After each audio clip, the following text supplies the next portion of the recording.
Welcome to a new game. This is a recap. So I've already played the game. The intro that I did before the game ended up not being relevant because I ended up going with a different map type. I went with a primordial map, which I've never tried before. It was pretty cool. Lots of volcanoes. It was a challenge keeping the city population up. So this is fun though. And then I cranked up the disaster intensity up to 4. So there were volcanoes going off like crazy. But it was a lot of fun. I'm really glad I played this. It was Deity difficulty, standard game speed, small map size. And then another thing I did is the temperature was hot. And then this actually is the game seed that I use if anybody else wants to try that map. It was a pretty cool map. I think I had a big advantage over the AI. I spawned in a much better place. So it allowed me to do some things I wouldn't be able to do otherwise. So to summarize my strategy for this game, basically I got Earth Goddess, the Earth Goddess Pantheon, which gives you 2 faith per breathtaking tile, and that ended up being incredible. I think it was the first time I've ever used that Pantheon, and I'm going to plan to use that from now on in a lot of different games. So there was that, there was the Earth Goddess Pantheon, and then I ended up getting a classical Golden Age, and I chose the Monumentality dedication, which allows you to buy settlers and builders with faith. So this is sort of like the Goddess of the Harvest monumentality thing that used to be possible before the June 2019 update. You can generate a lot of faith with the Pantheon and then use it really effectively. So those things really go well together. So the classical Golden Age, that was another big deal. Getting an ancestral hall fairly early was nice because then you can start with a builder in all the cities that you basically bought with faith. And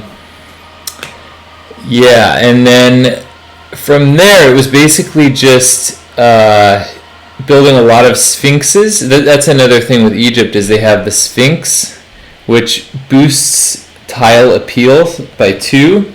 I think just on the surrounding tiles. It didn't seem to do it on the tile it was on. So placing those in the right spots, I was able to get almost all my tiles breathtaking, except for one city.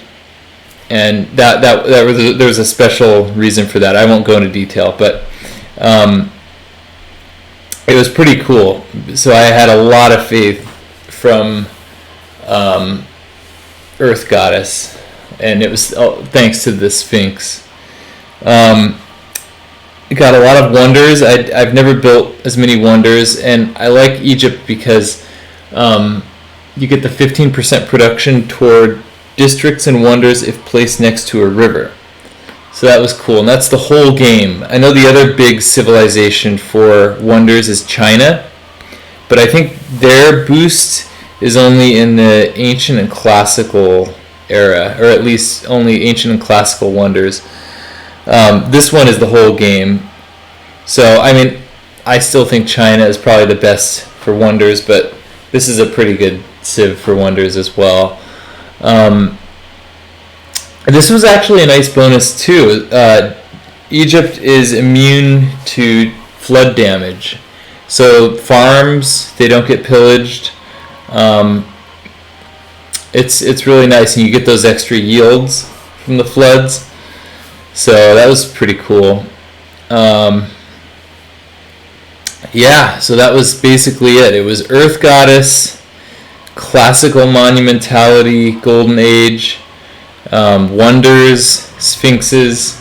I wasn't going for a certain number of turns this game. I wasn't trying to beat it as quickly as I could. Just having fun, building a big empire, and seeing how much I could get out of Earth Goddess and see how many wonders I could build.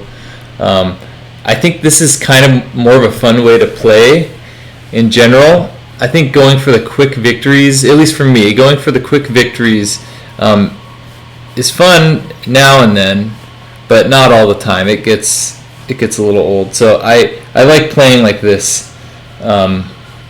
This was great. Yeah. So let's see. This bonus here was nice. The extra gold, but wasn't a huge game changer. The Chariot Archer, I basically played a mostly peaceful game. I didn't conquer any cities. So yeah,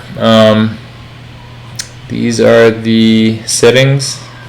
All right, hope you enjoy. Thanks.